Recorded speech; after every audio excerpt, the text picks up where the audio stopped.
Well, here we are with Dropdead. We're here with Bob, Ben, Brian, and George. Thank you guys very much for taking a few minutes with Below the Scene readers from around the world. We really appreciate your time. So just to kick things right off, how have the initial dates of this Nasm Dropdead tour been treating you thus far? So far, it's only been one. Right on. Yeah, we were But supposed. it's been awesome. Yeah, it was a good night last night. We were supposed to do from Chicago through New York with them, but the first 4 days we had to cancel. So, right on, right on. you know, we're picking it up and hanging out. Cool. So I would imagine it's kind of a mixed set of emotions with this being Nasm's last tour without Mieszko on it. So how did the crowd react to the first show? Were they pretty amped up? The word from the road was all the shows that they've been killing it, and people have been very excited. I think in Providence last night, folks were, I think, generally pretty happy with how the show went. Right on. I didn't really hear any negative comments. I just heard good stuff. Awesome. Very cool. So your latest release was a split with Converge. It was a 7-inch that recently came out, and that sounded killer. We reviewed it last year on Below the Scene. Is that kind of is that a sense of like what's to come from Dropdead? Are you guys currently working on new material? Are you guys building towards like a longer EP or possibly like an LP? We have a bunch of splits coming up. One with Medusa Indonesia, one with Brain Oil, and also one with Systematic Death from Japan. So it's like 6 songs that are along the same line as the Converge song. Awesome. So, I mean, it's just, we've been developing for 20 years, and that's where we're at right now. Right on. So. Very cool, very cool. So, Dropdead is a band that's been long known for speaking about the ills of the world with a hard political edge, ranging from animal rights to using one's voice and taking to the streets. Are there any current happenings in the world that like really have your attention right now? I mean, everything that's going on in the Middle East. I mean, there are things going on all over the world that should be capturing everybody's attention, and even in this country. You know, protests all over the United States. You know, important things to keep track of, and you know, this major change going on all over the world, and a lot of it isn't good. You know, the deterioration of your rights. I think stuff that hits home for a lot of people is the current state of the economy and how that is contributing to a lot of social problems, hurting a lot of folks. When you can't make a living, you can't take care of yourself, and some people get pretty desperate. Absolutely. There's not really any good social net to help folks out. Right. You know, the economy is important.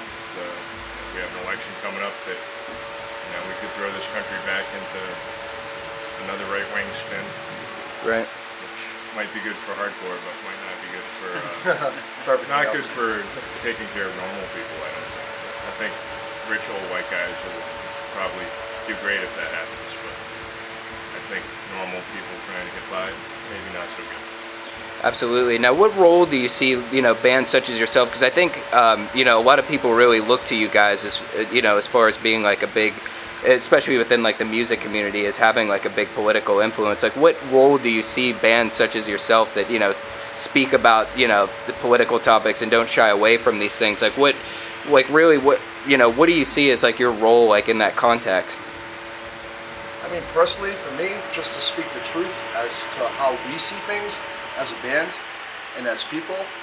I mean, we're just espousing what we believe, you know, or the politics that we follow as people, and we're just trying to share our ideas and the way we look at things through the band forum, through music. I mean, part of it's entertainment, but it's also a philosophy for us, and we're trying to make a statement through our music and our art and everything that goes with it. You know, but again, there are views and how we see things. You know, I think we agree as 4 guys in a band, mostly on all politics that we share and that we write about, and we're just espousing that live. I don't think by any means we're trying to be leaders or, you know, tell people how to live, even though it might come across that way a little bit. I think we're definitely just saying what we feel and using the music to try and put forth some kind of message instead of saying about nothing. Sure. I think if you have that opportunity to say something to someone and make one difference in one kid's thought, you know, you just hit a home run. It's not so bad. Right on. Well said.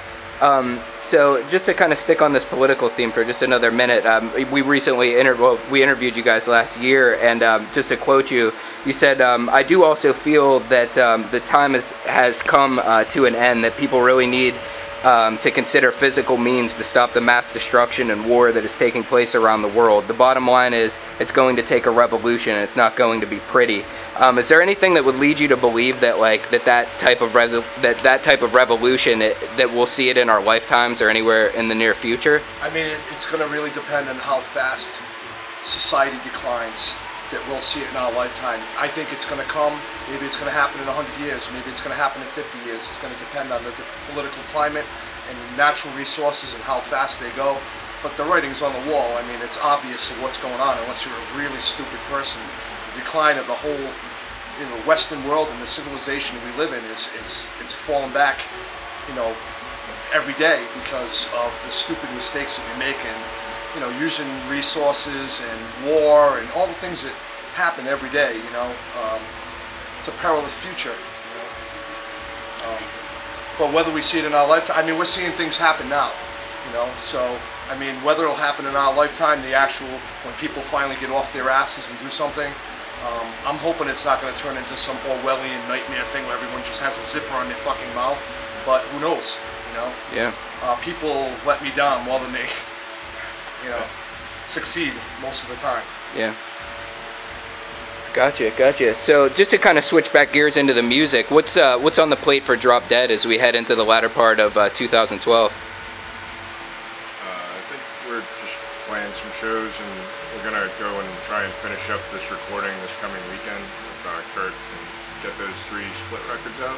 Cool. I think we're just gonna continue doing what we do as long as we're having fun doing it.